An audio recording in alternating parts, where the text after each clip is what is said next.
और राजा से प्रार्थना करता है कि हे प्रभु मुझे अपनी शरण में रख लीजिए। देखो दया उसके ऊपर करना चाहिए जो दया का पात्र हो। इतनी दया भी नहीं करना चाहिए जो खुद ही दयनीय हो जाओ। आप यहां पर देखें, आज किसी भी प्रांत में, किसी भी शहर में, किसी भी नगर में, किसी भी गांव में गौ भी रो रही है, बरसम माने बैल भी रो रहे, गौ माता भी रो रही। आज उसके आंसू पोंछने वाला कोई नहीं है। दूध सबको चाहिए, शहद बनाने के लिए बॉडी सबको चाहिए, लेकिन गौ माता पालने के लिए, सेवा करने के लिए टाइम नहीं है। विचार करिए, ये कोई राजनीतिक शब्द नहीं है सज्जनों, याद रखना, ये राजनीतिक शब्द नहीं है और ना कोई राजनीतिक मंच है, ये अध्यात्म है। ये एक शास्त्रीय परंपरागत का बड़ा सुंदर शब्द है। मां से द्वेष, कोई भी किसी भी धर्म का व्यक्ति हो, मां से क्या कोई द्वेष रखेगा? किसी भी प्रकार से जरा सोचे समझे, क्योंकि जो पृथ्वी मां का स्वरूप दी गया, तो पृथ्वी मां स्वरूपा कौन? गाय रूपा, गाय ही है। और उस गाय का हम लोग दूध तो पीना चाहते हैं, घी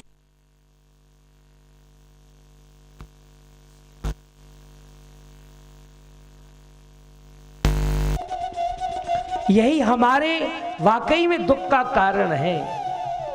किसी की टिप्पणा ना करके आज हम दुधिया को पैसा देने के लिए राजी हैं दूध का, लेकिन एक गौ मां की सेवा करने के लिए हमारे पास ना तो जगह है, ना टाइम है, ना हमको उस पर विश्वास है।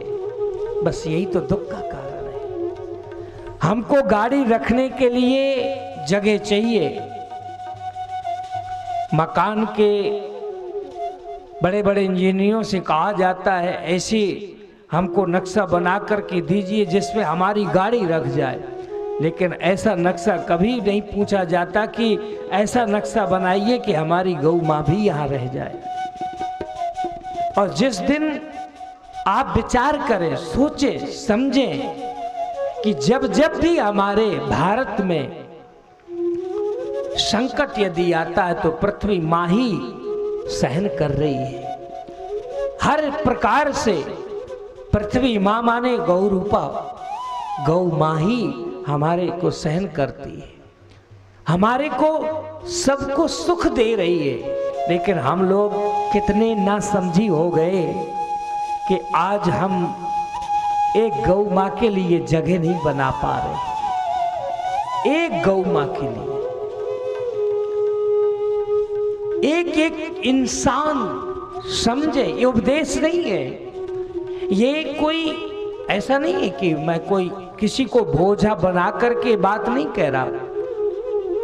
ये तो केवल एक सद्गुरु की प्रेरणा, और जो शास्त्र में यहां पर लिखा है कि आज धर्मराज राजा परीक्षित स्वयं पूछ रहे हैं, बरसम माने बैल से पूछ रहे हैं और गौ मां माने गौ माता से पूछ रहे हैं कि मां आपको ये जो मार रहा है, ये आप रो रहे हैं, लेकिन आपको ये जो दंड दे रहा है ये कौन है, क्यों दंड दे रहा है?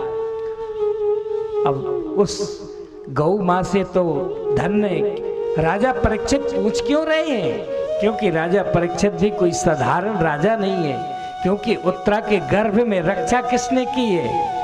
बोले कृष्णति आकृष्यति, स्वयं साक्षात भगवान श्री कृष्ण ने जिसकी गर्भ में रक्षा की है। और गौ कौन है? बोले गोपी, और गोपी भगवान श्री कृष्ण की कौन है? बोले प्राण है।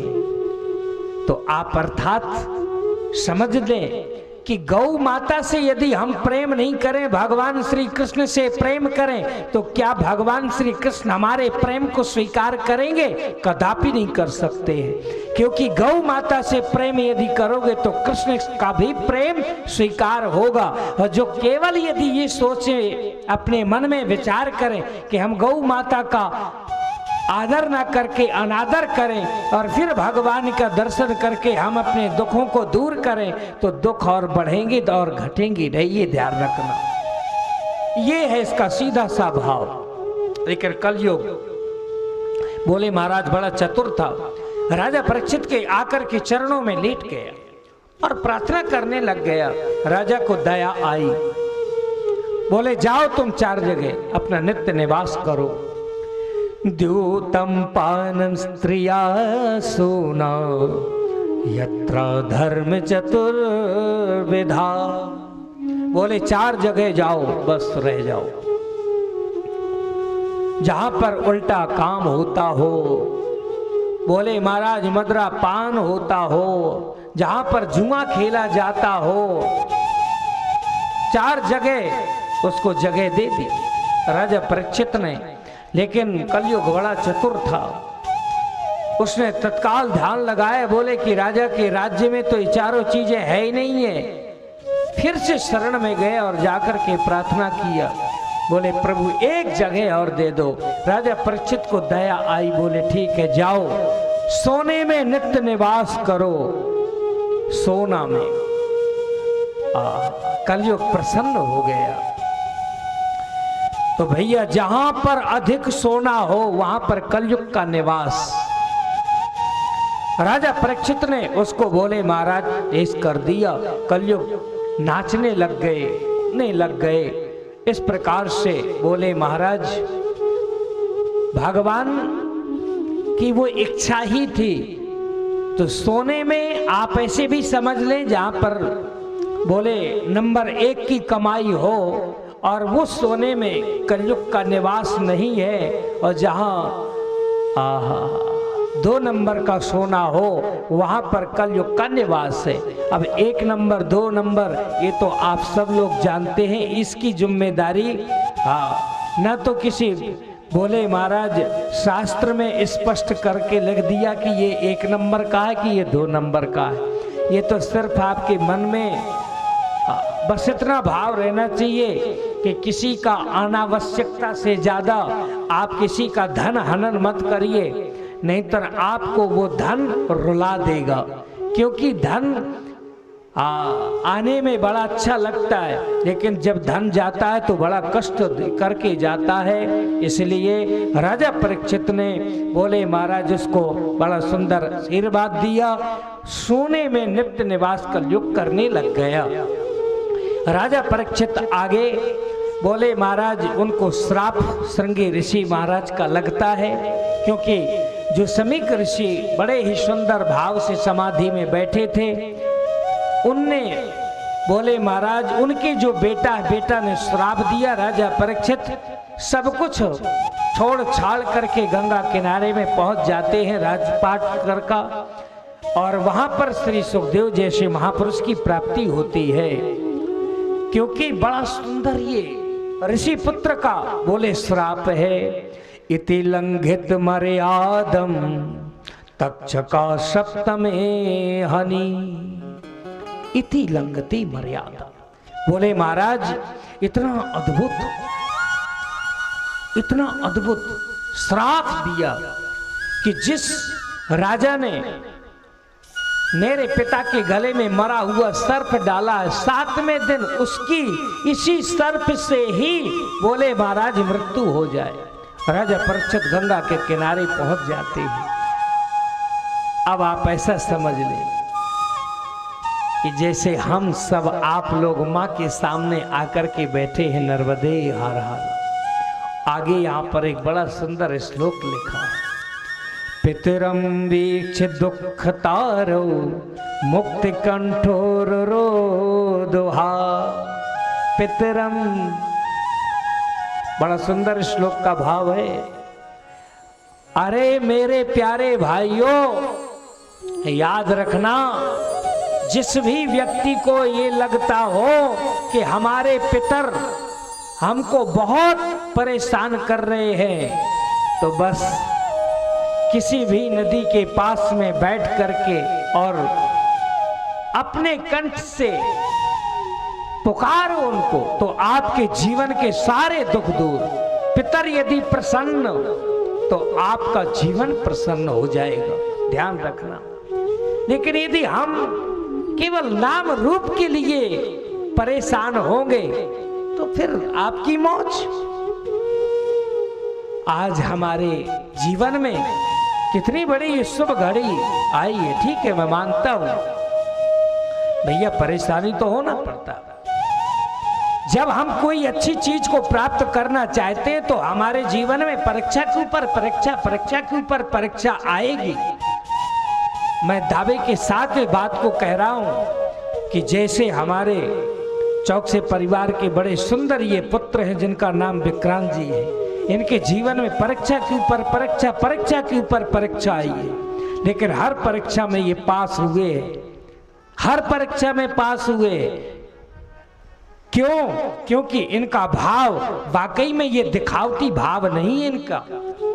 ये जिसकी भी ये सेवा करते, चाहो अभी अब माता के दिन आने वाले हैं, पीछे अभय जी के भी दिन गए, ये केवल अंदर आत्मा से, भाव से, समर्पण से सेवा करते हैं। अंदर आत्मा से, भाव से सेवा की जाती है, तब कहीं जाकर के कोई चीज मिलती है। हम केवल यहाँ ये कहने के लिए नहीं एकत्रित हुए हैं कि भैया हमारा ही कल्याण हो जाए, हमारा कल्याण हो। अरे हमारा कल्याण तो तब होगा ना जब आप यहाँ आकर के ईमानदारी से बैठ करके अपने पितरों का स्मरण करोगे, तब कल्याण होगा। केवल ऊपर ऊपर से कल्याण नहीं होने वाला है, ध्यान रखना। इसलिए मैं ये बात आपको स्पष्ट करके कह रहा हूं कि आज राजा परीक्षित जैसे महापुरुष का कल्याण कहाँ हुआ? बोले गंगा के किनारे। और वहीं पर सुखदेव जी जैसे महापुरुष का बोले महाराज प्रादुर्भाव हुआ। सुखदेव जी का इतने सुंदर अद्भुत बोले महाराज स्वरूप की प्राप्ति हुई। तो आप विचार करें कि ऐसी मां नर्मदा के पास में बैठ करके हमको भी प्राप्त क्या प्राप्ति हुई? तो बोले महाराज जिसको दुनिया में सब कुछ मिला तो हमको तो ये भागवत जी ही मिली, ये भागवत जी मिली मां नर्मदा के घाट पर। और आज उन्हीं के चरणों में बैठ करके हम लोग बोले महाराज सेवा कर रहे हैं। हम लोग यहाँ पर सेवा कर रहे हैं, अपने आप लोग भी एक सेवा ही है, क्योंकि आप लोग समय निकाल करके यहाँ आते हैं। और जब यहाँ आप बैठ करके भागवत की ये कथा को श्रवण कर रहे तो ये भी आपके पितर देव प्रसन्न हो रहे हैं, आपको बहुत बड़ा फल मिलेगा। क्योंकि जो आम मानुष, जो जनता है या करके जो बैठ करके श्रवण करती है उसको तो सबसे ज्यादा फल मानेंगे। ये फल स्तुति है यार। इसलिए गंगा, आप खुद विचार करें, गंगा के किनारे में जाकर के बैठ गए राजा परीक्षित, और वहां पर सुखदेव जैसे महापुरुष का तत्र भगवत भगवान व्यास पुत्रो अदृक्षयागामत मानोपेक्षा अलक्ष्यलिंगो निजलाभितुष्टो प्रतश्च बालै रवधूत वेशा। अद्भुत श्री सुखदेव जैसे महापुरुष की प्राप्ति।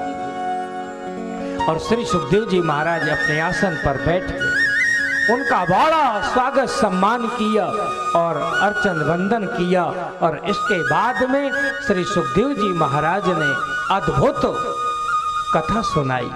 राजा परीक्षित को निमित्त बना करके जब कथा सुनाई तो राजा परीक्षित को जो भय था, जो श्राप था, वो सब कुछ भय भी मुक्त और श्राप भी छूट गया। और फिर वहीं गंगा किनारे में बैठ करके 7 दिन तक बड़ा सुंदर सप्तद्विसीय अनुष्ठान चला। तो उसकी कथा अब राजा परीक्षित को सुखदेव जी महाराज कल ही श्रवण कराएंगे, क्योंकि आज का टाइम पूर्ण हुआ। अब आप सब लोग बड़े भाव से 2 मिनट भगवान नाम संकीर्तन कर लें। इसके बाद में आरती करके विश्राम समय आप लोग ध्यान रखें 3 से 6 ही है। हाँ, क्योंकि 3 से 6 पर ही हम लोग आपका समय न ज़्यादा लेंगे न ज़्यादा करेंगे। और आप लोग समय से आए, घबराए नहीं। और आप लोग हमारे विक्रांत जी को अंदर से शक्ति दें, क्योंकि आप लोग जितने ही अधिक आएंगे उतने ही आप देख लेना विक्रांत जी इतनी सुंदर ये व्यवस्था करके देंगे कि आप लोगों को हृदय से उनको आशीर्वाद देने के लिए आपकी आत्मा मजबूर हो जाएगी। देख लेना, क्योंकि वो सिर्फ आप लोग ये मत सोचो कि वो आपकी सेवा कर रहे हैं, क्योंकि आप लोग जो आकर के बैठ रहे हैं ये सब कुछ धन्य उनके माता पिता जो ऐसे पुत्र को जन्म दिया। वाकई में मैं बगैर लस्तम फस्तम की बात कह रहा हूं, और जो बहुत ही तन्मयता के साथ और आपकी सेवा कर रहे हैं, निस्वार्थ भाव से सेवा कर रहे हैं। इसलिए आप लोग समय का ध्यान रखें और 3 से 6 पर बड़ा ही सुंदर ये आप लोग समय कसौटी रखना। आप लोग आए बड़े भाव से 2 मिनट भगवान नाम संकीर्तन, इसके बाद में आरती। तो जो इनको मंच के ऊपर जिनको आना है वो विनोद जी अपने आप बता देंगे, क्योंकि हमको तो उन्होंने बताया नहीं, इसलिए आपको जो बता दें तो ऊपर आए, बाकी सब लोग नीचे से आरती करेंगे। आइए, हरि बोल। हरे राम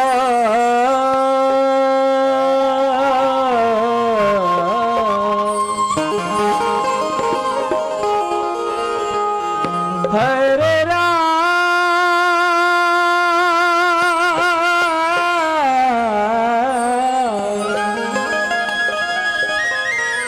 हरे रामा राम राम हरे हरे हरे कृष्ण हरे कृष्णा कृष्ण कृष्ण हरे हरे हरे राम राम राम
नर्मदे हर हर महादेव।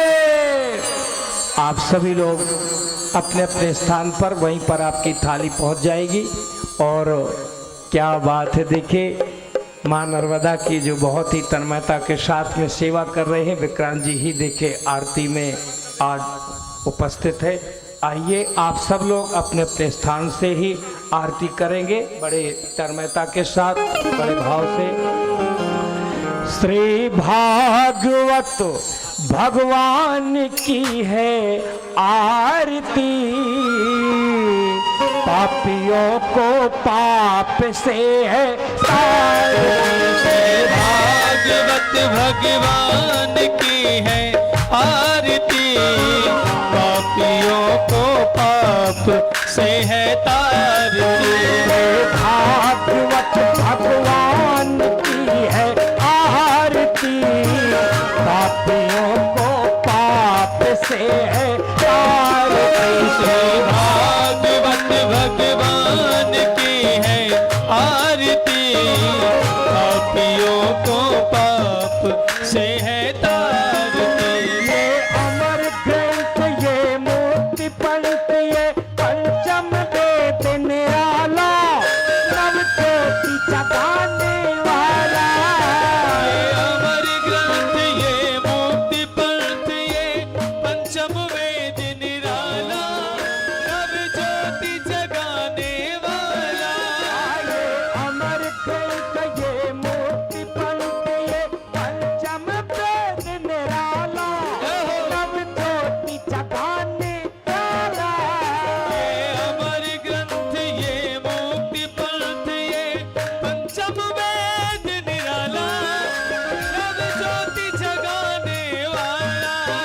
हरि ध्यान यही, हरि नाम यही, हरि ध्यान यही, हरि नाम यही, जग मंगल की आरती।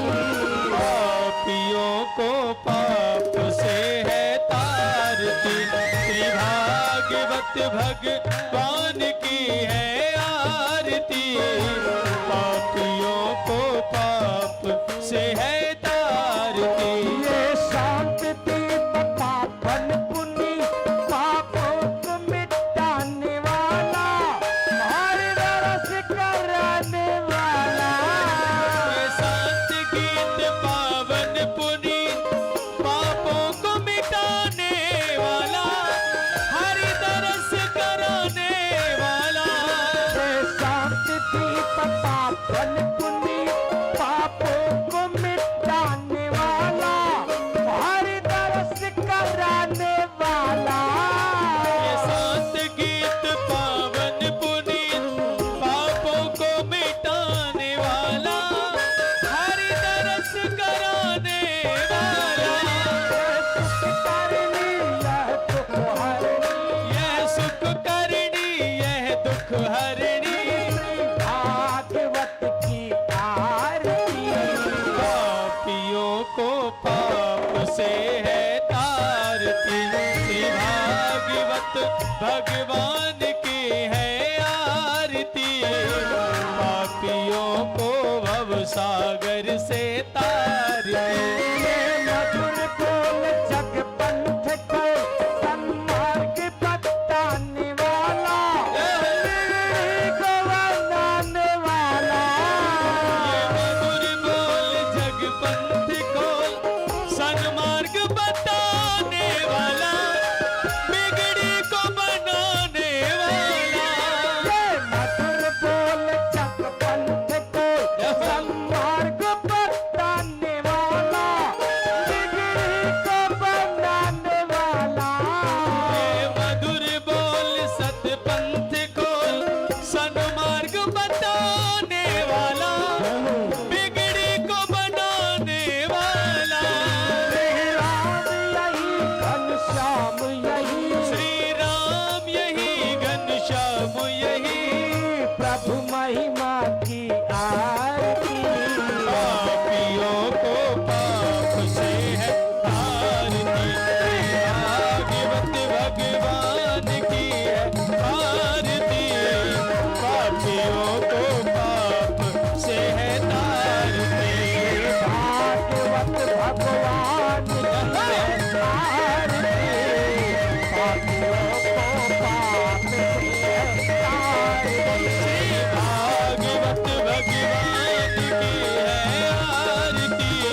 तारती। श्री भागवत भगवान की है आरती, पापियों को पाप से है तारती। पापियों को पाप से तारती। पापियों को पाप से है तारती। पापियों को पाप से तारती। पापियों को पाप से है तारती। भागवत भगवान की है आरती, पापियों को पाप से तारती। श्री भागवत भगवान की है आरती, पापियों को पाप से है तारती। पापियों को पाप से तारती। पापियों को पाप से है तारती। पापियों को पाप से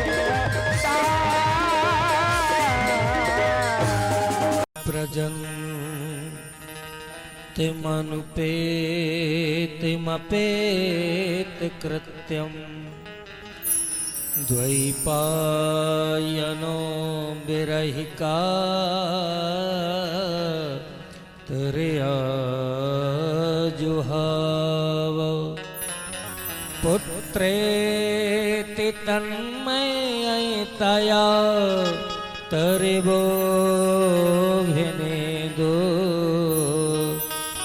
तं सर्वभूतहृदयं मुनिमानितोऽस्मि। या देवी सर्वभूतेषु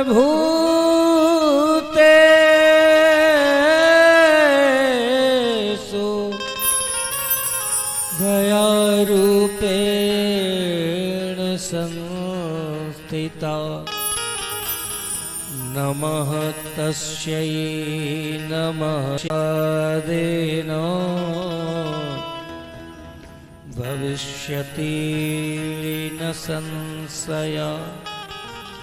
शरण शरण मैं शरण तिहारी, अब प्रभु कृपा करो यही भांति।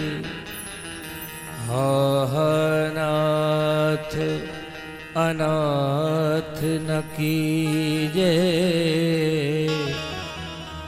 दीन जान मोहे अभय करीजे। दीन जान मोहे अभय करी। बड़े भाव से आइए ठाकुर के चरणों में ठाकुर जी का नाम स्मरण करें बड़े तन्मयता के साथ। करुणामयी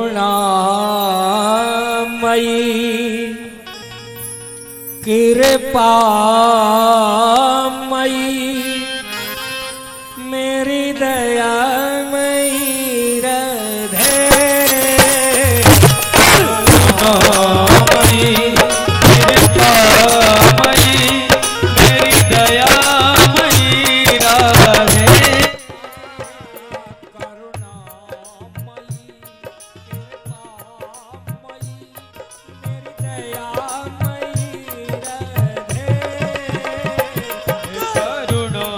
करुणामयी कृपा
किशोरी मोहे कब अपनाओगी।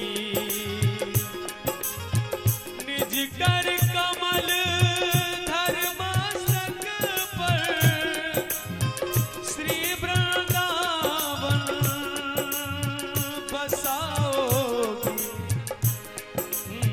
सुंदर रूप स्वरूप आपनो कब धो मोहे दिखाओगी। अली किशोरी नाम साचो कर रसकन मोहे मिलाओगी। रसकन मोहे मिलाओगी। करुणामयी कृपामयी मेरी दयामयी राधे। करुणामयी कृपामयी मेरी दयामयी राधे। करुणामयी करुणामयी कृपामयी कृपामयी मेरी दयामयी राधे। करुणामयी कृपामयी मेरी दयामयी बाबे बिहारी लाल की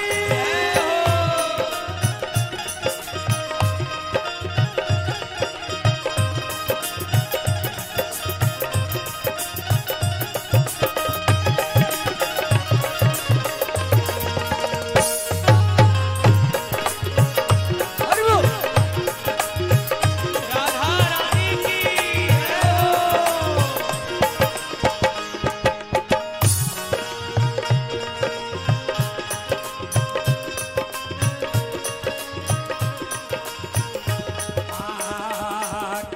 करुणामयी कृपामयी मेरी दयामयी राधे। करुणामयी कृपामयी मेरी दयामयी राधे।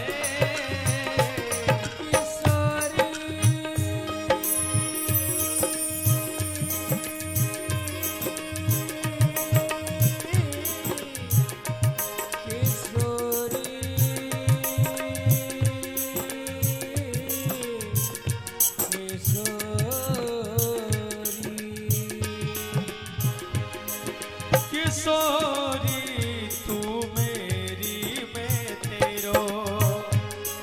ए लाडली तू मेरी मैं तेरो।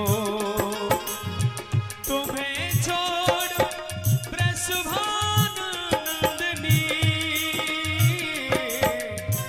और सहारो न मेरो।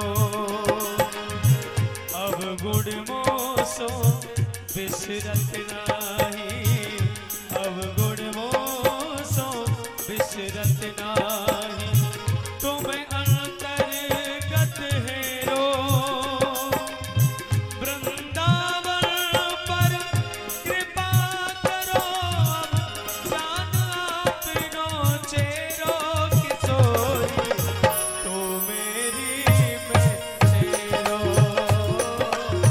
तो मेरी मैं तेरो।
कापे चिंता मणि वार डारो, हे वार डारो विश्व सेवा कुंज के विहार पे, ब्रज की करेलन पे कोट कल्प वार डारो, रंभाहु कुमार डारो कालिंदी की धार पे,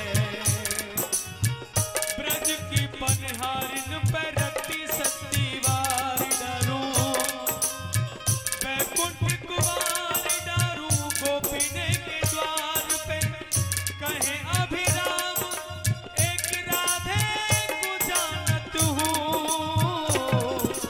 सब देवन को वार डारो नंद के कुमार पे, सब देवन को वार डारो नंद के कुमार पे, करुणामयी हे करुणामयी कृपामयी ओ कृपामयी, मेरी दयामयी राधे। करुणामयी कृपामयी, मेरी दयामयी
छब छाई चारों चांदनी बितान की, झीली श्वेत सारी जड़ी मोतिन किनारी दा, ओ फैली मुख हवा फैली मुख आभा हटी राधे सुखदान की,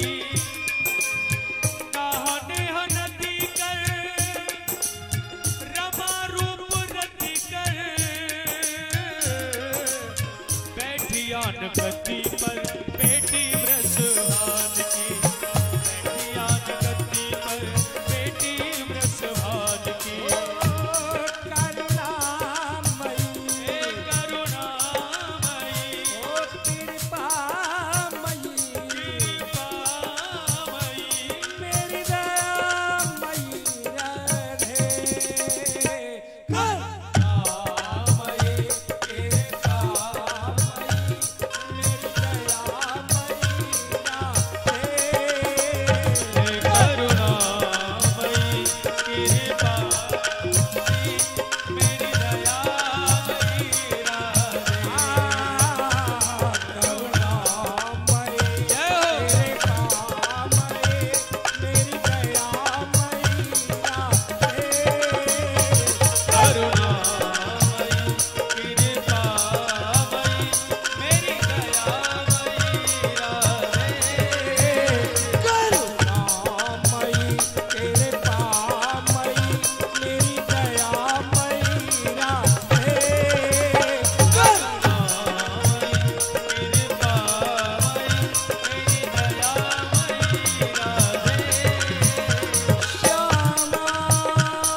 परम पूज्य प्रातः स्मरणीय पूज्य महाराज श्री जी के श्री चरणारविंदों में साष्टांग दंडवत प्रणाम।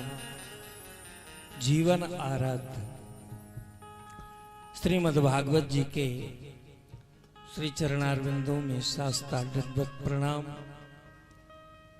हमारे ठाकुर जी के बड़े ही प्यारे परम विद्वान परम आदरणीय श्री वाचस्पति जी, उनके पुत्र बड़े ही सुयोग पुत्र, बड़े ही स्नेह भाजन, जो बड़े ही भाव से तन्मयता के साथ में सपत्नीक श्रीमद् भागवत की ज्ञान गंगा को बहुत ही भाव से श्रवण कर रहे हैं।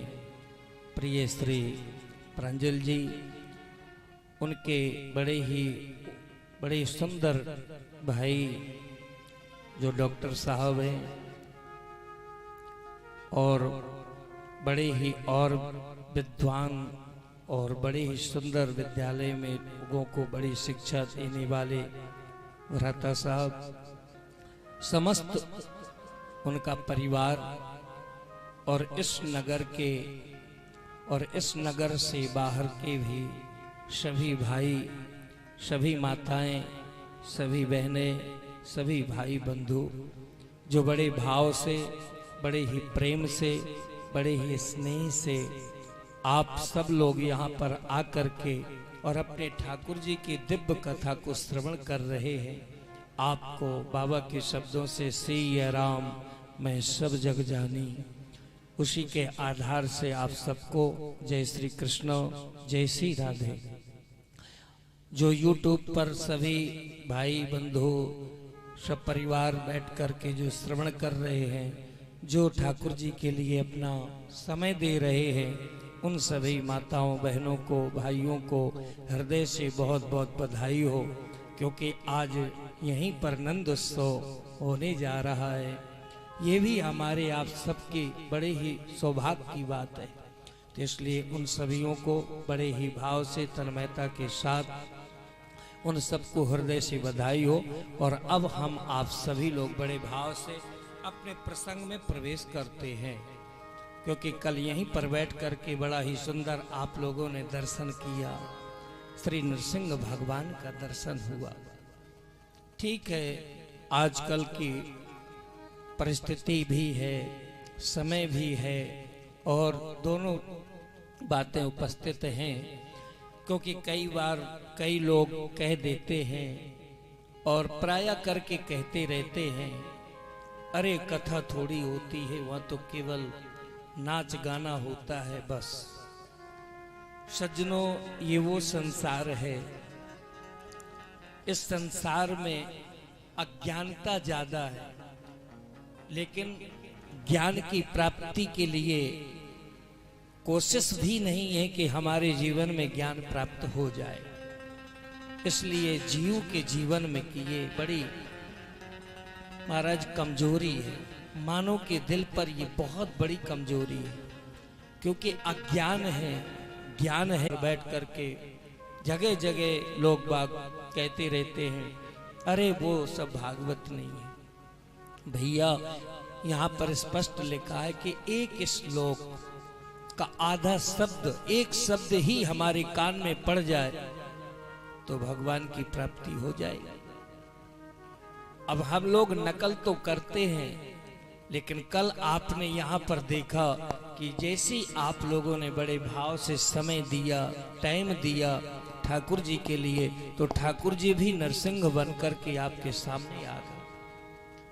लेकिन हम यदि ये सोचते रहे कि ये कथा ऐसी होना चाहिए, वैसी होना चाहिए, तो टिप्पणी तो संसार में सब लोग करते रहते। इसलिए मेरी माताओं, मेरे प्यारे भाई बंधुओं, जितना भी आधी घड़ी आधी में भी पुण्यात, जितना समय यदि आपको मिला है ठाकुर के, बस सत्संग में बैठ जाओ। सत्संग में बैठ जाओगे तो आपके जीवन में रस आएगा, और कोई सच्चा सद्गुरु ही आपको वो रस दे सकता है। एक नगर की सत्य की घटना है। एक किसान भाई अपना आपने सब देखा होगा कि एक पत्थर को लेकर के और एक वो रस्सी का वो गुपना बोलते हैं, जो भी बोलते हो, उसमें एक पत्थर ऐसे फंसाता था और ऊपर को खेत में मारता था। ऐसे अनेक पत्थर उसने मार दिए, उसके पास कोई भी पत्थर नहीं, कोई पत्थर नहीं। अब तो कोई बचा नहीं और खेत की रखवाली करने के लिए उसको पत्थर की आवश्यकता पड़ी।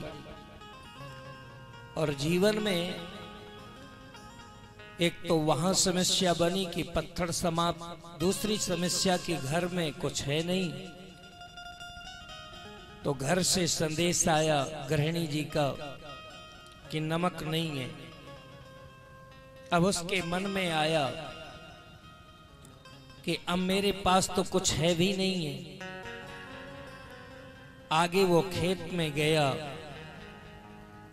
वहां पर उसने एक पत्थर जो बड़ा सुंदर चमकीला था, नीला पीला, बड़ा सुंदर दिखाई दे रहा था, उस पत्थर को लेकर के और अपना नगर में जाता है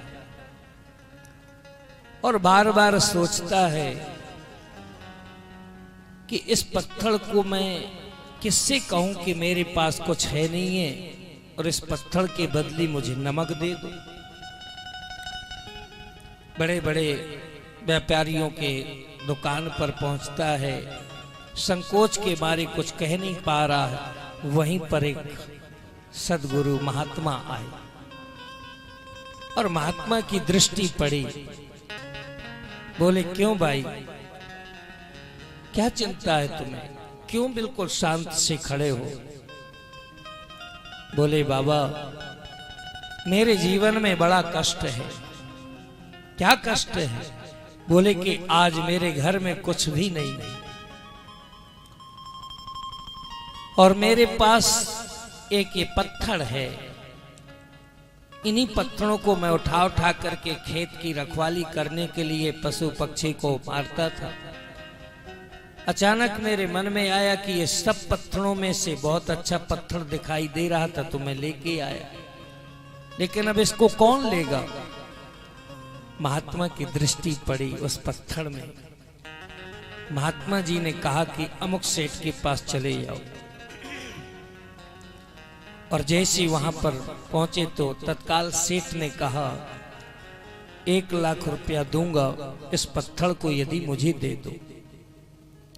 क्योंकि वो माणिक था, लेकिन उसको ज्ञान प्राप्त नहीं था, सीधा साधा किसान। जब उसने सोचा कि इस पत्थर को 1 लाख रुपया मिल रहा है तो वो कई जगह गया, ऐसे 1 से 2 बढ़े, 2 से 5 बढ़े, 5 से 1 करोड़ तक उस पत्थर की कीमत हो गई। पुनः फिर वो संत के पास पहुंचा। संत ने समझाया, बोले देखो तेरे पास जो ये पत्थर है, ये पत्थर नहीं है, ये मणि है, माणिक्य है, ये अमोल है। इसलिए तो मत बेचना और जा तू अपने घर में रख, और जो तो चाहेगा वही तुझे सब प्राप्त हो जाएगा। संत ने कृपा कर दी, अज्ञान की निवृत्ति हुई, ज्ञान प्राप्त हुआ, उसके घर में खुशहाली आ गई। सज्जनों, भारत की केवल यही एक विडंबना है, क्योंकि हम तो कुछ कर नहीं रहे और दूसरा भी यदि कुछ करना चाहता है तो उसको लोग टिप्पणी टिप्पणी में लगे रहते हैं। इसलिए आप लोग बहुत ही समझदार हैं। इस नगर के रात्रिकालीन में शुक्ला जी बैठे हुए थे, बड़ी सुंदर बात चल रही थी। उन्हीं का वो बालक था, जो भी हो, उसको देख करके बड़ा आनंद आ रहा था मेरे को, क्योंकि नवयुवक यदि भगवान से प्रेम कर बैठे तो समझ लो कि बस भारत का सुधार हो जाएगा। क्योंकि युवा पीढ़ी भगवान से विमुख हो जाएगी तो आप लोगों का ये जो जीवन है, जो सुख में दुख में हो करके आप किसके लिए कमाए? क्योंकि हमारे बच्चे सुख में बने, सुख में रहें, आनंद में रहें, दुख ना भोगे। लेकिन वही बच्चे जब यदि दुख की ओर चले आते हैं तो कष्ट होता है, आत्मा को कष्ट होगा। तो वही आज का समय है। इसलिए ठीक है, आज हम भजन गा रहे हैं, लेकिन भजन गाने से यदि भगवान का दर्शन हो रहा है तो हमारा भजन गाना भी सार्थक है। लेकिन ये कह देना सार्थक नहीं है, क्योंकि चाहते तो वो भी है गाना, लेकिन उनको गाना आता ही नहीं है। तो इसलिए वो दूसरों की टिप्पणी करते रहते हैं बैठे बैठे, अरे वो तो कथा नहीं, वो तो केवल भजन ही भजन होता है। हे माताओं, जरा विचार करो, सोचो, समझो। मैं एक माँ के सानिध्य में, अब तो वो माँ का सशरीर नहीं है, उन्होंने उत्तम नगर में बड़ी सुंदर कथा कराई। पंजाबी थे और बड़ी सुंदर माँ का भाव था। उनके सानिध्य में मैं कई गुरुद्वारों में गया जहाँ रीठा मीठा, क्योंकि वो माँ का बड़ा स्नेह रहता था। स्मृति आई, देखो उनको भी लोगों ने कई बार कहा, अरे आप इस धर्म के और आप भागवत की कथा सुनना चाहते हैं। तो उस माँ तो बहुत पढ़ी लिखी माँ थे और वो बड़े ही सुंदर स्कूल में, कॉलेज में पढ़ाती थी। तो उसने बड़ा सुंदर भाव और जवाब दिया, बोले कि देखो भाई, हम यदि गुरुद्वारे में जाए या कहीं भी जाए, वहां भी तो भगवान का नाम ही लिया जा रहा है, और ये भी तो भगवान का नाम है, इसलिए इसमें भेद बुद्धि नहीं है। और आप यदि विरोध करना चाहते तो इतना ही करिए कि आप कथा में मत आना, लेकिन मैं तो कथा करवाऊंगी। देखिए, ये एक भाव है, ये एक समर्पण है। लेकिन हम यदि बैठ करके दूसरों की चुगली, दूसरों की निंदा स्तुति करते रहे, कई लोग ऐसे मिल जाते हैं। वृंदावन में कई जगह ऐसे लोग मिल जाते, वो कहते, अरे हम तो इतनी सब टीकाकार पढ़े बैठे हैं, लेकिन उनको कुछ नहीं आता, वो कथा कर रहे हैं। कह देना सरल है, कह देना ये बहुत सरल है, लेकिन आपके जीवन में ये तो कम से कम आवे कि ठाकुर ने उसको कुछ तो कृपा करके इस व्यासपीठ पर बैठाला है ना। बस यहाँ पर फर्क इतना आएगा कि इस व्यासपीठ पर यदि वक्ता कोई भी हो, जिस व्यासपीठ पर बैठ गया है, उसकी यदि उसने ठीक तरीके से समर्पण हो करके और उसके प्रेम को यदि उस वक्ता ने प्राप्त कर लिया, तो दुनिया तो कुत्ते की पूंछे कुछ भी चिल्लाती रहे, क्योंकि दुनिया तो ऐसी है, जब तक राड के अंदर पड़ी रहेगी कुत्ते की पूंछ तब तक सीधी है, और राड के बाहर निकालोगे तो फिर टेढ़ी की टेढ़ी दिखाई देगी। बस समर्पण केवल होना चाहिए कि जिस परब्रह्म परमात्मा ने, जिस सद्गुरु की कृपा से बोले हमको जहां बैठाल दिया है, उसकी बस मर्यादा पूर्वक समर्पण ग्रहण करके और ठाकुर के दिन रात समर्पण पे रहे, तो बोले उसको भगवत आनंद मिलेगा। भगवत आनंद जब मिलेगा तो उसको फिर दुनिया की कोई भी परवाह नहीं रह जाएगी। इसलिए सज्जनों, कल जैसे आपने देखा तो आपने क्या सुंदर झांकी का दर्शन किया। अब मैं यदि पूरी बैठ करके आपको कथा सुनाता रहता, चुटकुला सुनाता रहता, तो आपको आनंद नहीं आता, क्योंकि इसलिए मुख्य सार सार कथा को मैंने आपके सुनाया और प्राप्ति नहीं हुई, और वो ज्ञान की प्राप्ति लेना भी नहीं चाहता है। आप ऐसे समझें कि यदि कोई बेचारा मंद व्यक्ति है या मूर्ख व्यक्ति है, मूर्ख को मूर्ख कह दोगे तो वो नाराज हो जाएगा, और यदि उसको मूर्खता पूर्वक यदि समझाने का प्रयास करोगे तो समझेगा नहीं। इसलिए संसार सागर में सभी मेरी माताएं, सभी मेरे प्यारे भाई बंधुओं, आप लोग केवल अपने मन को उसी झांकी में ले आइए, क्योंकि आज ये प्रसंग यहीं से प्रारंभ हो रहा है, जो कि अष्टम स्कंध में बड़ा सुंदर ये प्रसंग है। कल आपने नरसिंह भगवान की कथा को श्रवण किया, भक्त प्रहलाद को दर्शन मिले। आज गजेंद्र मोक्ष की कथा का प्रारंभ यहीं से होगा। एवं व्यवसतो बुद्ध्या समाधाय मनोहृदि जपा परमं जाप्यं प्राज्ञ जन्मन्यनु शिक्षितम्। सुनता है या अपने जीवन में इसको धारण करता है, उसके ऊपर भगवान विष्णु की कृपा बोले महाराज हो जाती है। इसलिए यहाँ से क्रमशः से बोले नमो भगवते तस्मै यद् एतच्चिदात्मकं पुरुषस्यादि बीजाय परेशाय विधीमहि। नमो भगवते तस्मै। भगवान का नाम उच्चारण करते रहना चाहिए। यहीं से एक गजेंद्र है जिसको ग्राह ने पकड़ के खींचा है। गजेंद्र माने हाथी। और इस कथा की भूमिका को केवल आपको अपने दिल में धारण करना है। सारी कथा का केवल 2 श्लोकों में सारी कथा पलट लेंगे और आपके दिल में बैठ जाएगी। बोले यस्मिन्निदं यतश्चेदं एनेदं यावेदं स्वयं।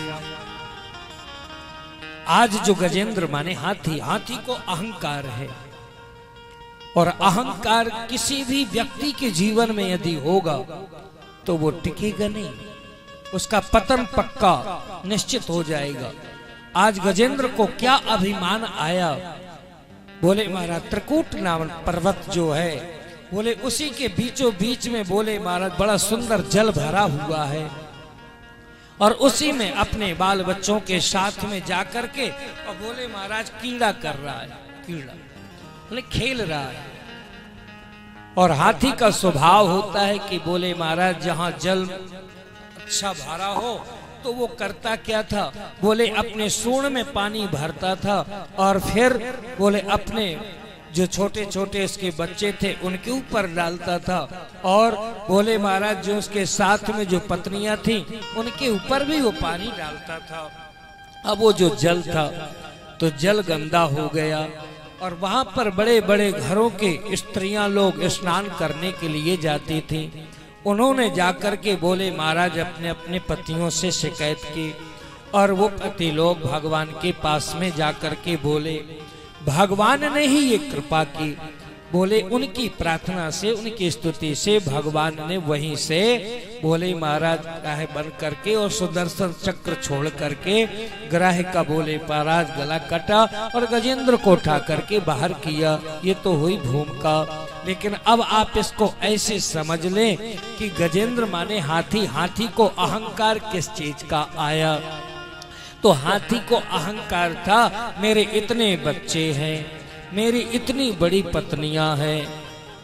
जब वो नगर से चलता था तो एको वहम द्वितीयो ना अस्ति, बोले मेरे जैसा बल किसी के पास नहीं है। इसलिए सज्जनों याद रखना न कभी किसी भी प्रकार हर जगह आप श्रवण करेंगे आपके पास में धन हो तो धन का भी अभिमान नहीं।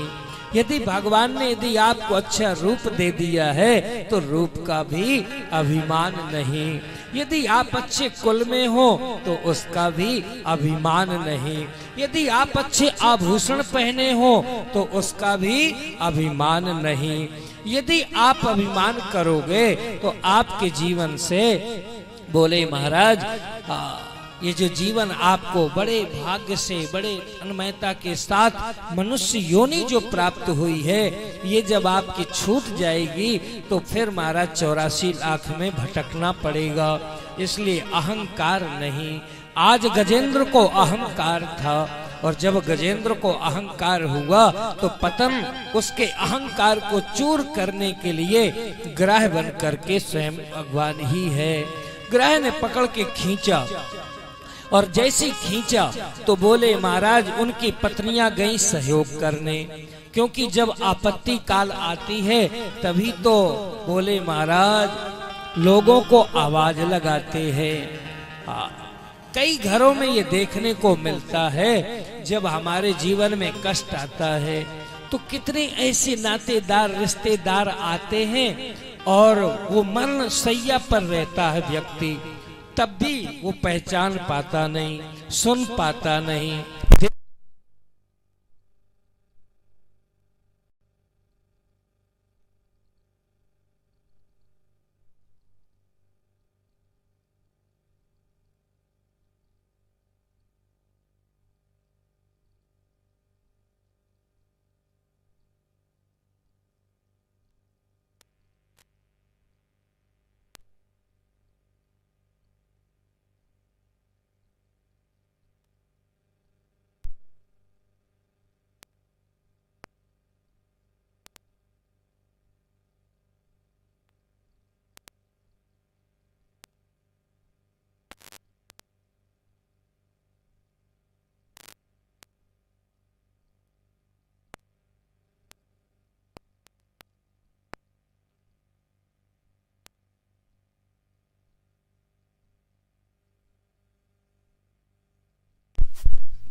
बोल बांके बिहारी लाल की जय हो। तो जब कोई व्यक्ति का शरीर बस लस्त हो जाता है और वो खाट पर लेटता है तो सारे लोग पहुंचते हैं और कहते हैं हमको पहचानो। सारी जिंदगी भर पहचानता रहा तो कुछ हुआ नहीं, और जब वो केवल अपने लास्ट श्वास गिन रहा है तब भी वो भगवान को ना पहचान ले, तब भी लोग कहते हैं आप हमको पहचानो, हमको पहचानो। इसलिए हे संसार के प्रेमियों, याद रखना, लोग मरने के जब हमारा शरीर यदि छूट रहा होगा तब भी लोग यही कहेंगे आप हम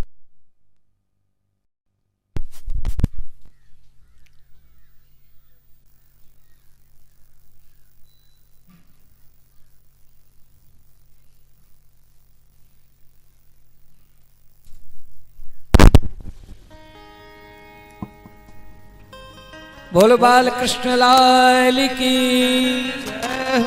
कोई बात नहीं, ठाकुर जी जब आते हैं ना तो कुछ ना कुछ तो लोगों के दिल में खलबड़ी मचते ही है। आज ठाकुर जी आने वाले हैं, लेकिन आप लोग दिल को बस मजबूत रखना। जब भी कभी अच्छे दिन जब आते हैं ना तो बुरे भी पीछे पीछे चलते हैं, माताओं ध्यान रखना। वो पकड़ के पैर खींचते हैं। नगर में कभी आपने देखा होगा कि जिनके पास कोई काम नहीं होता है तो वो चौराहे में या कोई चबूतरे में बैठ करके बोले महाराज जो ताश खेलते रहते, ताश, और उनके वो चेहरे बता देते हैं, उनके हाथ बता देते हैं और वो पत्ते बता देते हैं।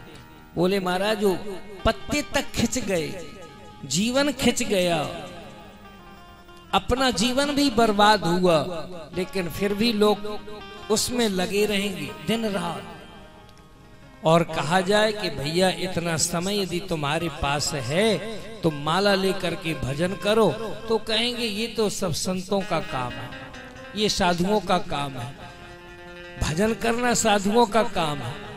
और माल यदि आपको ना मिले तो फिर संतों के पास जाते हैं कि भैया हमारे ऊपर ऐसा कोई आशीर्वाद रख दो जो हमारे जीवन में धन आ जाए। तो धन भी पत्ता से ले लो ना। तो लोग दिन रात अपना समय जो बर्बाद करते हैं, तो मैं आपको इसलिए ये बात कह रहा हूं कि बार बार में थोड़ा सा जो लाइट जा रही आ रही है मजबूत रखना। क्यों? क्योंकि जब एक व्यक्ति उनमें चारों में से जो चार बैठ के खेलते हैं, एक व्यक्ति यदि भागने लगता है तो तीन व्यक्ति क्या कहते हैं, अरे बस एक बार और, एक बार और। क्यों? बोले यदि हमको छोड़ के चला जाएगा कहीं अच्छे संगत में ना बैठ जाए तो हम तो 3 के 3 ही रह जाएंगे और 3 में खेल होगा नहीं। इसलिए ध्यान रखना, जब कभी भी अच्छे जब काम होते हैं तो पीछे पीछे भी थोड़े बोले महाराज हमारे राहु शनि केतु भी थोड़ा थोड़ा परेशान होते हैं। तो आपको बड़ा सुंदर उसी प्रसंग में पहुंचिए। तो व्यक्ति लेटा हुआ है, नातेदार रिश्तेदार आके कहते हैं बोले हमको पहचानो, लेकिन फिर भी जब नहीं पहचान पाता तो उसको हाथ पकड़ के जोर जोर से कहते हमको पहचानो। लेकिन ये कोई नहीं कहता कि भैया सारी जिंदगी तो जो गई सो गई, अंत गति सो अंत सधी। बोले महाराज अंत के समय ही भगवान का स्मरण कर लो, लेकिन लोग अंत में भी भगवान के स्मरण नहीं करने देते हैं। ये वो दुनिया है। इसलिए भैया रहो सबके साथ। एक होता है नकली, एक होता असली और एक होता फसली। हाँ, आप लोग सब जानते हैं नकली कौन है, असली कौन है, फसली कौन है। इसलिए यहाँ पर जो गजेंद्र है, बोले महाराज जो हाथी है इसको अभिमान है, और जो उसने कमाया था कमा कमा करके जो घर में दिया था, इसलिए पत्नियों को बुलाया। और जब पत्नियां पास में आई और जब बोले महाराज और ग्रह ने खींचा तो पत्नियों ने भी माने पूंछ छोड़ दी। ये कथा बहुत काम की है मेरी माताओं। इसको जरा श्रवण करना, मन से चिंतन करना, यही है गजेंद्र मोक्ष। बोले महाराज जिनके लिए, अब ये तो बोले महाराज थोड़ा सा मन चिंतन करना चाहिए। जिनके लिए हम कमा रहे हैं, जिनके पीछे हम सब भगवान तक को छोड़ दिए हैं, लेकिन जब कष्ट आएगा तो आपकी पत्नी भी काम नहीं आएगी। इसलिए बोले भैया संसार में सबके साथ में रहो, लेकिन जितनी आवश्यकता हो उतनी ही सेट में रहो। यदि आप आवश्यकता से ज्यादा यदि सेट हो जाओगे तो दुख का कारण आप ही बनोगे, कोई दूसरा नहीं बनेगा। इसलिए आज गजेंद्र का पत्नियों ने साथ छोड़ दिया। अब बोले महाराज फिर ग्रह ने खींचा तो बोले महाराज बच्चों को स्मरण किया। बच्चे आए, जब बच्चे आए तो बच्चों को भी बोले महाराज जब देखा बच्चों ने कि अब तो हमारे भी जान खतरे में है, तो बच्चों ने भी अपना हाथ छोड़ दिया। अब गजेंद्र एकांत थे और बोले महाराज तृण मात्र बस सूंड बची। तब फिर वो चिल्लाता है हे शंकर जी मुझे बचाओ, और बोले हे विष्णु जी मुझे बचाओ, हे राम जी मुझे बचाओ इत्यादि। एक जगह उसका मन ही नहीं है। यही आज हमारे आपके मन की दुर्दशा है। हाँ, आज ये महात्मा अच्छे मिले तो इनके पास बैठ गए, कल दूसरे महात्मा मिल गए तो दूसरे के पास बैठ गए। ऐसे ऐसे करते करते हमारा जीवन चला गया। लेकिन रामचरितमानस में बड़ा सुंदर भाव दिया हुआ है। बोले कि भगवान के जो भक्त हैं वो हैं संत, और संतों के पास में बैठने का कोई काम नहीं। संतों बस आपको भगवत प्राप्ति हो जाएगी। इसलिए यहाँ पर बोले महाराज जो उनके बच्चे हैं वो भी, और वो भी सब हटे और तृण मात्र सूंड बची, तो उसका भी मन एक जगह नहीं है। लेकिन बस महाराज गो शब्द निकला तो भगवान बोले बैठ करके बड़ा सुंदर भोजन कर रहे थे। उसी समय भगवान को लक्ष्मी जी भोजन करा रही थी। तुरंत उसी समय गरुड़ को बुलाया, लेकिन जब उसने मना कर दिया तो वहीं से सुदर्शन चक्र छोड़ दिया। और जैसे ही सुदर्शन चक्र छोड़ा तो बोले महाराज ग्राह का, बोले महाराज कटा। तो पहले सबसे पहले अब इस कथा में केवल एक भाव और समझ लीजिए। जब भगवान विष्णु ने सुदर्शन चक्र को छोड़ा तो बोले महाराज सबसे पहले उद्धार किसका हुआ? बोले सबसे पहले ग्राह का उद्धार हुआ, गजेंद्र का बाद में हुआ। इसलिए बड़े बड़े संत महापुरुष लोग कहते हैं यदि आप माला ना फेर पाओ, भगवान की कोई स्तुति ना कर पाओ, तो एक काम जरूर करो। बोले किसी भक्त का चरण पकड़ लो। जब भक्त का चरण पकड़ लोगे तो भगवान सबसे पहले बोले महाराज उसी का उद्धार करेंगे। इसलिए ग्राह का उद्धार हुआ पहले, इसके बाद में गजेंद्र का उद्धार किया। इस कथा का केवल सार इतना ही है कि आप किसी भी तरीके में संसार में रहो, भगवान से बस अपने मन को, अपने दिल को लगा के रखो, इसी से आपकी भलाई है। अब इसमें बड़े बड़े टीकाकार विद्वानों के बोले संगति लगाओ, फिर इसमें खंडन मंडन करो, फिर इसमें लक्ष्य सिद्धांत मत सिद्धांत सिद्धांत सब लगा करके मैं यदि आपको सुनाने लग जाऊं तो सभी माताएं उठ के चली जाएंगी, बोले बाबा पागल हो गया है। इसलिए केवल इतना ही समझ लो कि इस कथा का कि आप अपने मन को भगवान के चरणों में लगा करके रखो, बस ये है गजेंद्र मोक्ष। इसको जो भी जीवन में पाठ करता है उसके सारे कष्टों को दूर भगवान विष्णु करते हैं, उसके जीवन में रक्षा होती है। लेकिन जब हम करेंगे तब तो इसका फल मिलेगा। लेकिन हमारे पेट में दर्द है, वैद्य के पास में गए, वैद्य ने दवा दे दी और ला करके उसको सिराने में रख करके हो लेट गए। प्रातः काल हुआ, वैद्य फिर मिले, वैद्य ने पूछा क्यों भाई आपका दर्द ठीक हुआ? तो बोले जब हमने खाई ही नहीं है तो दर्द क्या ठीक होगा? तो तुरंत बोल दिया थोड़ा सा आराम है, ज्यादा नहीं है। अरे भाई थोड़ा सा भी तो नहीं हो सकता, क्योंकि आपने दवा खाई नहीं है। इसलिए ये जो कथाएं हैं, इन कथाओं का यदि हम चिंतन मनन करें, और इस चिंतन मनन का सिर्फ केवल एक ही भाव है, आपका मन, आपका जीवन भगवान के चरणों में लग जाए, इसी से आपका उद्धार हो जाएगा। इस प्रकार से बोले महाराज गजेंद्र मोक्ष का संक्षेप पर यहीं पर वर्णन किया। आगे बोले महाराज भगवान की दिव्य कथा है, क्योंकि आगे है बोले समुद्र मंथन। समुद्र मंथन का भी केवल आप केवल एक भाव समझ ले, क्योंकि वहां पर जैसे समुद्र किया गया, बोले महाराज देवता और दैत्यों की मित्रता करवाई भगवान ने, भगवान विष्णु ने मित्रता करवाई। इसके बाद में समुद्र मंथन हुआ, और समुद्र मंथन में से बोले महाराज हलाहल विष निकला। और जब हलाहल विष निकला तो सबसे पहले भगवान भोलेनाथ को बुलाया, और जब भगवान भोलेनाथ आए तो बोले महाराज आपको ही इसका सेवन करना है। अब आप जरा विचार कर लो कि संसार के लोग कितने स्वार्थी हैं। जब भगवान भोलेनाथ को जब देवता लोग नहीं छोड़ सकते तो हम आप लोग किस खेत की मूली है। इसलिए देवता लोगों ने भगवान शंकर को क्यों बुलाया?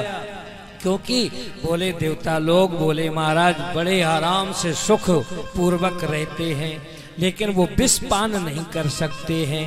विष तो महाकालों के काल भोलेनाथ ही कर सकते हैं। भोले बाबा को जब निमंत्रण दिया गया तो भोले बाबा ने अपने स्वयं साक्षात लक्ष्मी जी से पूछा, माँ पार्वती से पूछा। पार्वती ने खुश करके हृदय से कहा, बोले ये तो मेरा सौभाग्य है, ये तो मेरा परम सौभाग्य है, क्योंकि भारत में यदि है कोई शक्ति तो मेरे ही स्वामी में ये शक्ति है कि संसार के जहर को पी करके और बोले महाराज नष्ट कर सकते हैं। इसलिए जाइए महाराज। भोले बाबा पहुंच गए।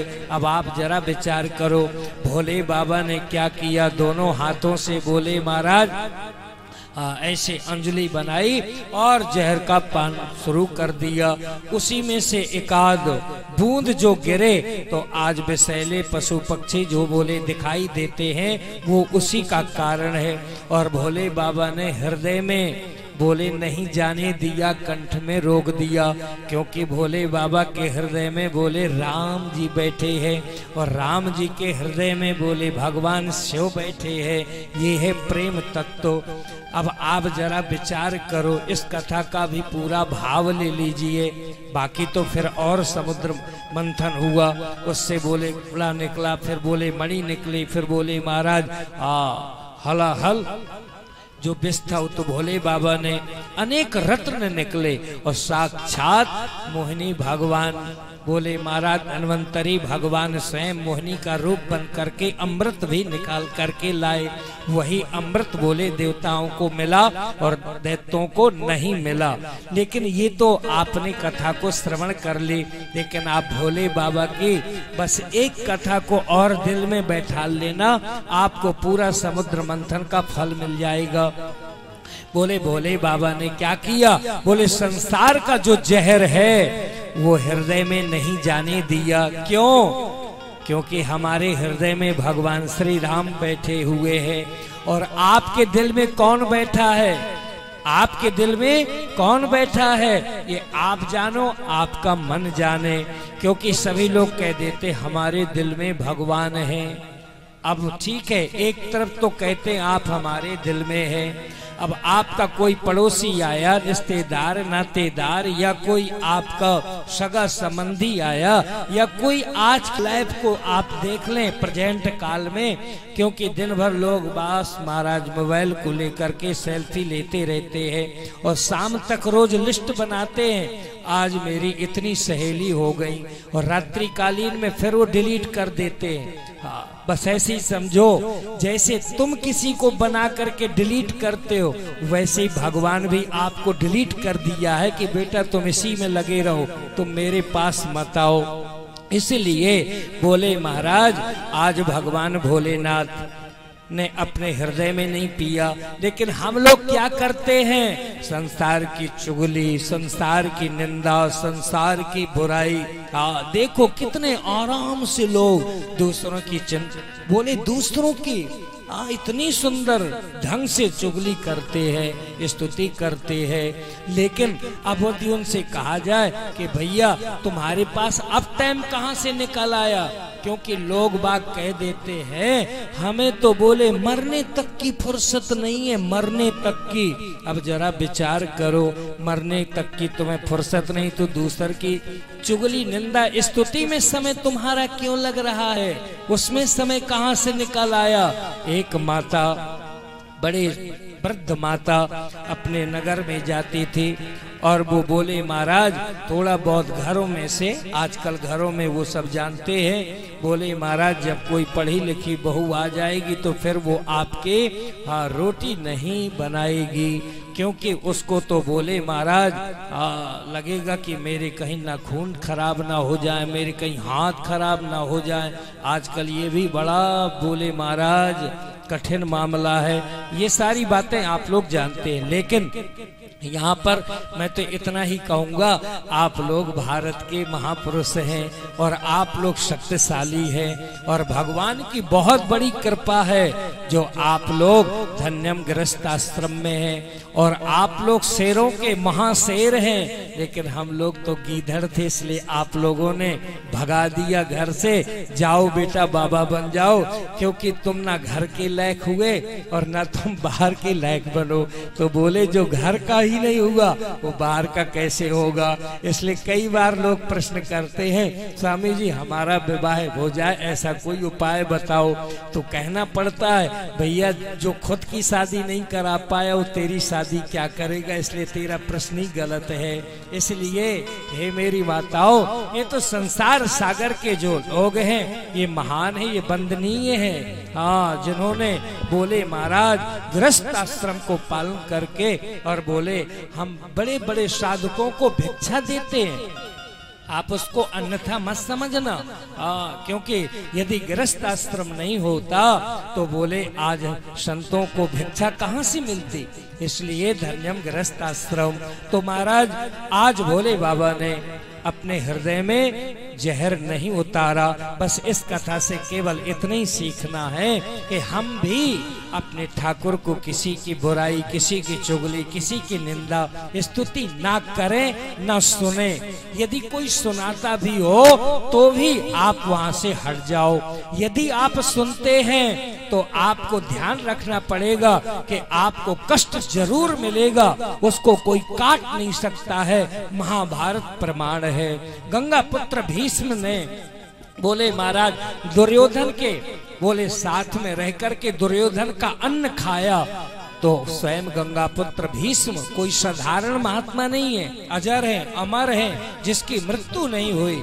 आज वो गंगा पुत्र भीष्म कह रहे हैं भगवान श्री कृष्ण के सामने, बोले जो मैंने अन्न खाया उस अन्न से मेरा मन दूषित हो गया, लेकिन कृष्ण कोई बात नहीं है। आज बोले आपकी कृपा से जो मैंने अन्न दूषित खाया था तो बोले मेरे ऊपर भगवान की आपकी कृपा हो गई। ये बाणों से मेरा जो रक्त था वो सब दूषित जो रक्त था वो निकल गया, इसलिए गंगा पुत्र भीष्म को बाणों की सैया में लेटना पड़ा। इसलिए सज्जनों, आज नहीं तो कल, कल नहीं तो परसों, यदि हम किसी की बुराई करते हैं, चुगली करते हैं, निंदा करते हैं, तो एक न एक दिन हमको जरूर भोगना पड़ता है। इसलिए आप किसी की कोई बुराई नहीं, कोई गुणानुवाद तो किसी का कुछ करना ही नहीं चाहिए, ना किसी के गुण का ना किसी के अवगुण का, केवल अपना बस जितने से समझौता हो जाए संसार में उतने ही चलिए। इसलिए संसार में यदि रहोगे तो बोले महाराज संसार में यदि रहना है तो नकली बन करके रहना, और भगवान के और सच्चे सद्गुरु के पास में असली बन करके रहना, तो महाराज कभी फिसलोगे नहीं।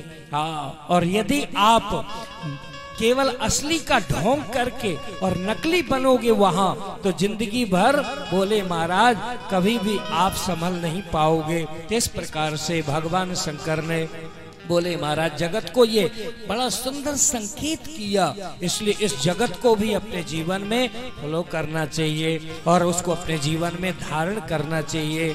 इसलिए आज समुद्र मंथन के माध्यम से, क्योंकि आगे बोले महाराज अमृत निकला, अमृत देवताओं लोगों को पिलाया, उसी पंक्ति में भगवान श्री कृष्ण ने देख लिया, क्योंकि जो मोहिनी बने हैं वही मोहन है, कोई वहाँ दूसरा है ही नहीं है।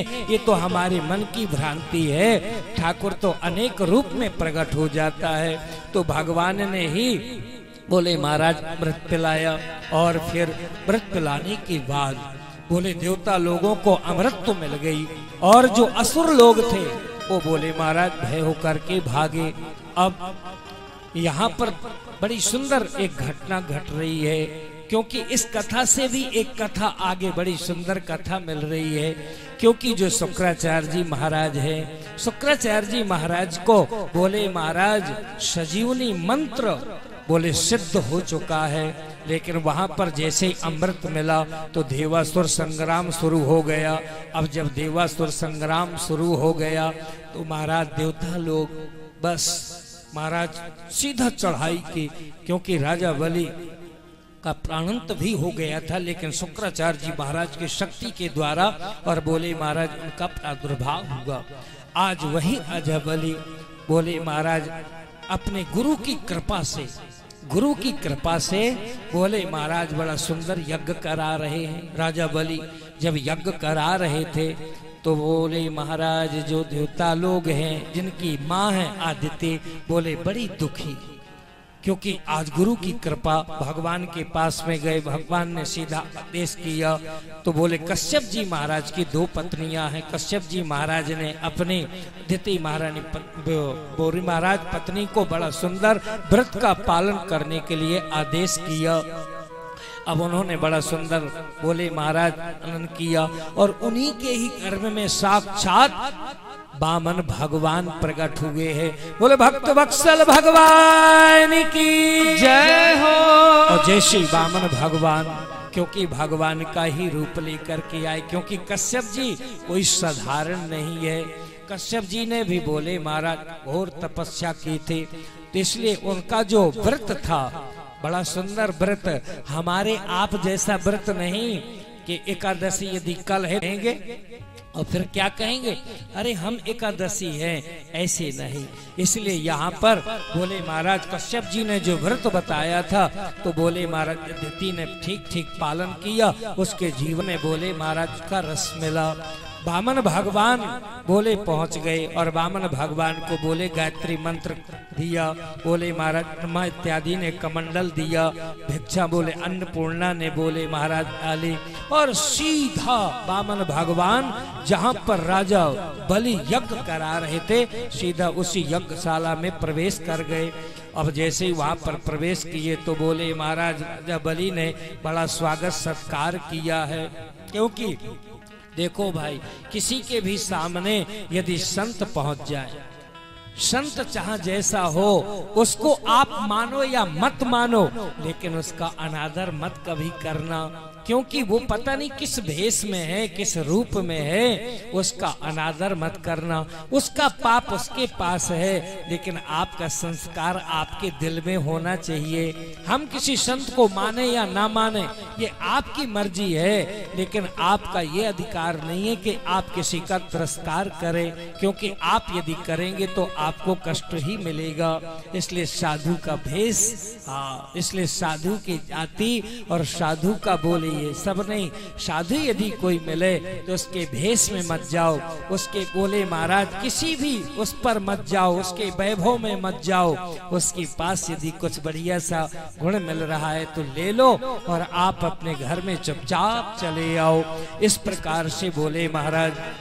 बड़ा सुंदर ये प्रसंग है, क्योंकि राजा बलि सामने हैं और राजा बलि स्वागत कर रहे हैं। स्वागत करने के बाद में उनको बैठालने के बाद में सुंदर सा भाव प्रकट कर रहे हैं। क्या भाव प्रकट किए? बोले महाराज आप आए, आपका बहुत बहुत स्वागत, क्योंकि मैं यज्ञ कर रहा हूं और यज्ञ के बीच में आपका दर्शन हो गया तो मैं आपको प्रणाम करता हूं। लेकिन आपके आने का कारण क्या है? आपको जो चाहिए सो मेरे से मांग लो, बस यही अभिमान है।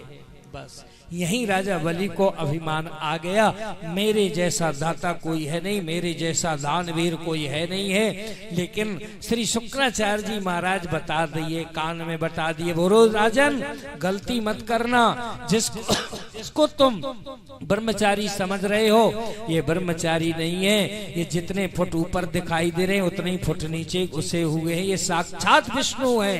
लेकिन राजा बलि ने कहा, बोले गुरुदेव आज मैं आपकी बात नहीं मानूंगा। क्यों? बोले चाहे मुझे नरक में जाना पड़े, लेकिन मैं आज आपकी बात नहीं मानूंगा। बोले सोलेन ज्वलता तमन तो आज राजा बलि आज श्री शुक्राचार्य जी की बात मानने को तैयार नहीं। प्राय करके जो ज्यादा धर्मावलंबी होते हैं ना, तो यदि कोई दान करता हो ना तो कई शुक्राचार्य बन जाते हैं। अरे वहां क्या करोगे दान करके, वहां तुमको क्यों दान देना है? कई ऐसे शुक्राचार्य बन जाते, तो वो तो अपना जीवन नरक किए हुए दूसरों को भी करवा डालते हैं। इसलिए भैया जितने ही आप अपने हाथ से देना सीखोगे उतने ही आपके पास आएगा, ध्यान रखना। जितने ही देना सीखोगे उतने ही आपके पास आएगा। और आप कहें हमारे पास तो कुछ है ही नहीं है तो हम दें क्या? अरे कभी धोलई उठा करके देना तो सीखो। यदि कुछ नहीं है तो एक बड़े सुंदर महापुरुष का शब्द है, बोले आपके पास कुछ नहीं है तो बोले महाराज ठाकुर जी के लिए फूल ही चढ़ा दो, और फूल भी यदि नहीं मिल रहे तो पत्ते ही तोड़ के चढ़ा दो, और पत्ते भी यदि नहीं मिल रहे तो मन मना भव, आप अपना मन थोड़ी देर के लिए दे दो ना, बस आपका काम हो जाएगा। इसलिए देना सीखो। केवल लेने लेने में यदि हम लगे रहेंगे तो किसी दिन हम भी चले जाएंगे, ये ध्यान रखना। इसलिए देना सीखो। जो देता है उसको वो छप्पर फाड़ करके भर देता है, क्योंकि वो सबको देख रहा है। वो निमित्त जरूर किसी को बनाता है, वो निमित्त बनाता है कि आपके ये किसी भी व्यक्ति के जीवन में एक परमात्मा निमित्त बनाता है कि इस व्यक्ति के पास में, इसलिए बहुत प्रचलित शब्द है और बहुत पुराना शब्द है कि खाने वाले का नाम दाने दाने पर लिखा रहता है। इसलिए देना सीखो। इसलिए आज राजा बलि ने बड़ी सुंदर बात कही, बोले गुरुदेव मैं आपकी बात नहीं मानूंगा। और आज यही होता, कई जगह देखने को मिलता है कि कोई यदि अपने से किसी गुरु से सलाह ले कि भैया नगर में थोड़ा सा या अच्छा सत्कर्म हो रहा हम दें, तो गुरु जी क्या कहे, अरे वहां जाके तुमको क्या जरूरत है, तुमको वहां कुछ करने की जरूरत नहीं, वहां सब आडंबर हो रहा है। आडंबर तो तुम ही हो जो उसको आडंबर बता रहे हो। इसीलिए ध्यान रखना, शुक्राचार्य जी बहुत है, लेकिन आगे देखना यही शुक्राचार्यों का हाल क्या होता है। बोले जब मना किया और वो नहीं माने, तब भी इतना मोह है, महाराज इतना मोह हो जाता है, यदि आजकल यही तो होता है, कोई नगर में यदि कहीं अच्छा यदि कोई वक्ता जाता है और यदि वो बढ़िया सा कथाकार है, यदि उसका कोई भक्त तो कोई किसी का होता नहीं है, यही तो अज्ञानता है। ध्यान से सुनना, किसी नगर में यदि कोई एक अच्छे महात्मा गए और उनके साथ में और भी 2-4 लोग गए थे। अब वो जब गए तो स्वाभाविक है कि अरे भाई ये संसार है, इस संसार में ऐसा नहीं कहा जा सकता कि सभी कृष्ण भक्त हैं कि कभी सभी राम भक्त हैं। अरे शिव भक्त भी हैं तो राम भक्त भी हैं तो कृष्ण भक्त भी है, तो ये तो जरूरी है नहीं है कि भैया मैंने जहाँ कथा की तो बस मेरे ही सब भक्त हो गया। यही अज्ञान है। तो एक महात्मा गए एक नगर में बढ़िया कथा करने के लिए। अब जो उनके साथ में लोग थे तो उनसे वो थोड़ा सा प्रभावित हो गए, अच्छा सा परिवार था। अब उन्होंने टेलीफोन करके उनको बुलाया कि आप आइएगा थोड़ा दीपावली के दिन